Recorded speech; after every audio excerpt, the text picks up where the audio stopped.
नमस्कार, जुईलीज किचन मध्ये तुमचं स्वागत आहे। आज मी राजम्याची रेसिपी दाखवणार आहे, परंतु रेसिपीला सुरुवात करण्याआधी राजमाचे फायदे बघूयात। राजमा हा एक शाकाहारी पदार्थ आहे, तसेच आरोग्यासाठी देखील खूप फायदेशीर आहे। राजमामध्ये कार्बोदके म्हणजेच कार्बोहायड्रेट आणि तंतुमय घटक म्हणजेच फायब्रस कंपोनंट्स असतात। ते रक्तातील कोलेस्ट्रॉलची पातळी कमी करतात। राजमा खाल्ल्याने अनेक आजारांचा धोका कमी होण्यास मदत होते। तर आता गुणकारी अशा राजम्याची रेसिपी बघूयात। राजमा बनवण्यासाठी साहित्य बघू आपण। सगळ्यात आधी राजमा मी ओव्हरनाईट पेक्षा थोडासा जास्त हा भिजवलेला आहे। साधारण एक 10 ते 11 तास हा भिजवून घेतलेला आहे मी। त्याच्यानंतर हळद, गरम मसाला, रेड चिली पावडर, इथे मी मीडियम साईजचा एक टोमॅटो घेतलाय, मीडियम साईजचा एक कांदा घेतलाय, जिरं, शाही पनीर मसाला, मीठ, आलं लसूण पेस्ट म्हणजे जिंजर गार्लिक पेस्ट। त्याच्यानंतर मी इथे नॉर्मल पाणी यूज न करता राजम्याचं पाणी वापरलेलं आहे। जेव्हा मी शिट्ट्या केल्या होत्या ते जे पाणी उरतं ते मी इथे यूज करणार आहे आणि वेळ पडली तर आपलं नॉर्मल पाणी पण यूज करीन। तसेच आवश्यकतेनुसार तेल। आता आपण कृती बघूया। सगळ्यात आधी मी ह्याच्यात तेल घालून घेणार आहे। तुम्हाला पाहिजे तर इथे तुम्ही तूप आणि बटरचा देखील यूज करू शकता। मी पण इथे तेल वापरणार आहे। एक साधारण मी 2 ते 2.5 टीस्पून तेल घेणार आहे। तेल तापू देणार आहे, म्हणजेच तेल गरम होऊ देणार आहे। आपलं तेल गरम होईपर्यंत मी या राजम्याला माझ्या मिनी क्रशर मध्ये घालून छान क्रश करून घेतलेला आहे। त्यामुळे आपल्या ग्रेव्हीला एक थिकनेस येईल। तसेच बरेच जण राजमा म्हणा किंवा छोले म्हणा हे शिजवून घेताना त्यात इनो किंवा सोड्याचा वापर करतात, तर तसं न करता तुम्ही फक्त मीठ घालून 6 ते 7 शिट्ट्या तुम्ही राजम्याच्या काढल्या की राजमा छान शिजतो। तुम्ही ते बघू शकत असाल, मी इथे 6 ते 7 शिट्ट्या काढल्यात आणि आपला राजमा किती छान शिजलाय। मी फक्त याच्यात मीठ घातलंय, कुठल्याही प्रकारचा सोडा वगैरे वापरलेला नाही। मी ऍक्च्युली घरी स्वयंपाक करताना किंवा कुठला पदार्थ बनवताना सोडा हा अवॉइड करते। आता आपण आपलं तेल तापलं का ते बघूया। मी आता ह्याच्यात घालणार आहे जिरं, अर्धा टीस्पून जिरं घालणार आहे। त्याच्यानंतर मी ह्याच्यात घालणार आहे कांदा। कांदा तुम्ही तुमच्या आवडीनुसार चवीनुसार घेऊ शकता। मी इथे एक मीडियम साईजचा कांदा आहे, तो छान बारीक चिरून घेतलेला आहे।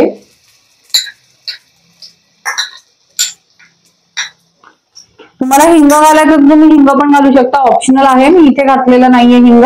आणि छान हा थोडासा लाईट पिंक होईपर्यंत मी याला छान असं परतून घेणार आहे।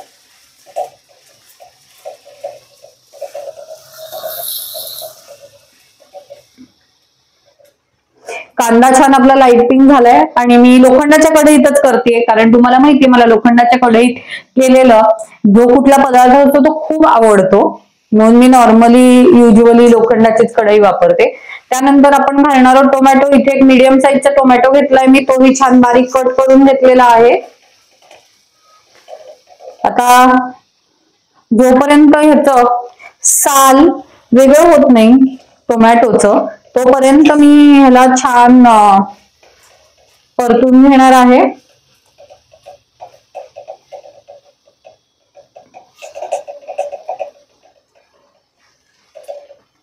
आणि मीनवाईल हे परतत असताना मी ह्याच्यात जिंजर गार्लिक पेस्ट म्हणजे आलं लसूण पेस्ट घालणार आहे। तीही छान त्याचा वास जो आहे, कच्चा वास जो आहे तो जाईपर्यंत मी याला छान मिक्स करून घेणार आहे।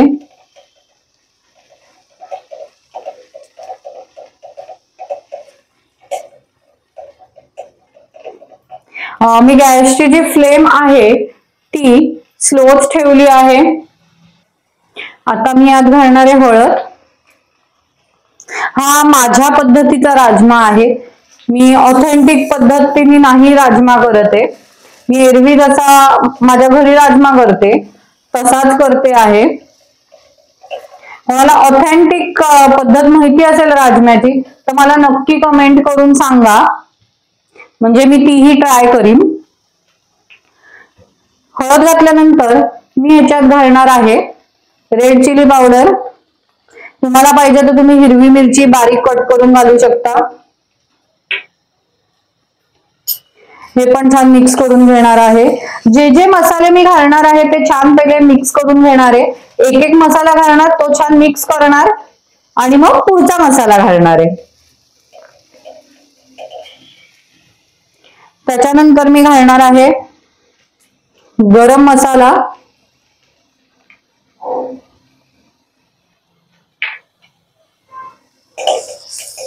तोही छान मिक्स करून घेणार आहे. मी तेल थोडं कमीच वापरलेलं आहे. गरम मसाला झाल्यानंतर मी ह्याच्यात घालणार आहे शाही पनीर मसाला.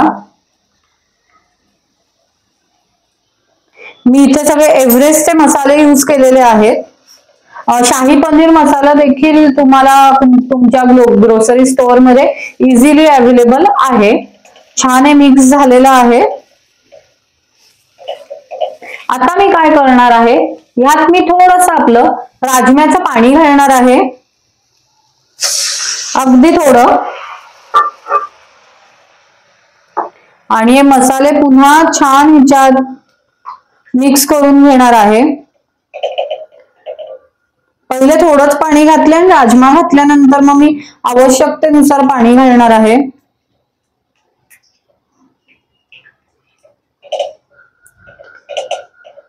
म्हणजे मसाले जे आहेत ते जळणार नाहीत आपले, म्हणून मी याच्यात थोडं पाणी घालून घेतलेलं आहे.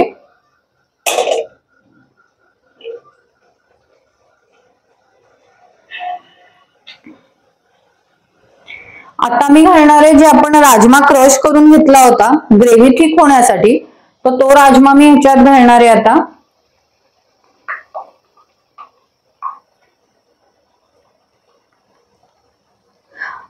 इव्हन इथे एक छोटीशी टीप आहे, जसं मी राजमा घातलाय तसं तुम्ही छोले करताना देखील घातलेत छोले असे क्रश करून छान, तर तुमची जी ग्रेव्ही आहे ती छान थिक बनेल, अशी पाणीदार वगैरे बनणार नाही.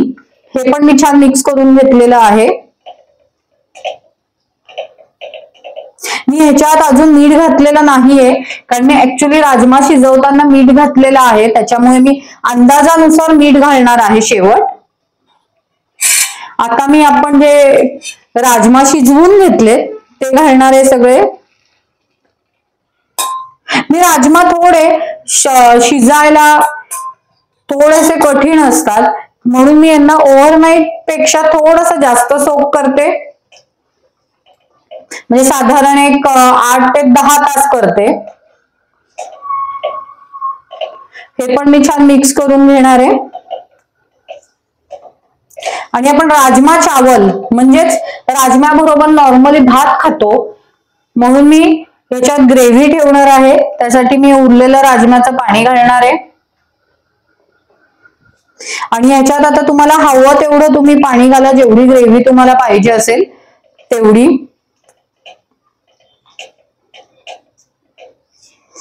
हे पण छान मिक्स करून घ्या. मी आता थोडं ना राजमाचं पाणी संपलंय माझ्याकडचं, सो आता मी थोडं आपलं नॉर्मल वॉटर जे असतं ते घालणार आहे. आता मी ह्याच्यात चवीनुसार मीठ घालणार आहे, थोडं कमीच घालणार आहे, कारण आपण ऑलरेडी राजमा शिजवताना त्याच्यात मीठ घातलेलं आहे. आणि आता हे छान मिक्स करून घेणार आहे आणि ह्याला एक छान उकळ काढणार आहे. एक उकळी आल्यावर गॅस बंद करणार आहे. मी राजम्याला अगदी 2 मिनिटासाठी झाकून ठेवणार आहे. 2 मिनिटं झालेत, आता मी झाकण काढणार आहे आणि छान उकळी काढून घेणार आहे याला. इथे तुम्ही बघू शकत असाल हळूहळू उकळी यायला लागली आहे आपल्या राजम्याला. आणि जर का तुमच्याकडे शाही पनीर मसाला नसेल तर तुम्ही त्याच्या जागी छोले मसाला देखील घालू शकता किंवा गरम मसाल्याच्या जागी फक्त छोले मसाला घालू शकता. मसाला कुठला घालायचा हा तुमच्यावर डिपेंड आहे. इथे आपला राजमा रेडी आहे. मी ह्याला सर्विंग बाउल मध्ये काढून घेते. इथे आपला राजमा रेडी आहे. तुम्हाला आजची रेसिपी कशी वाटली हे नक्की मला कमेंट करून सांगा. तसेच माझ्या चॅनलला अजून लाईक, शेअर आणि सबस्क्राईब केलं नसेल तर वाट कसली बघतात, पटापट लाईक, शेअर आणि सबस्क्राईब करा. आपण भेटूया नेक्स्ट रेसिपीसह. धन्यवाद.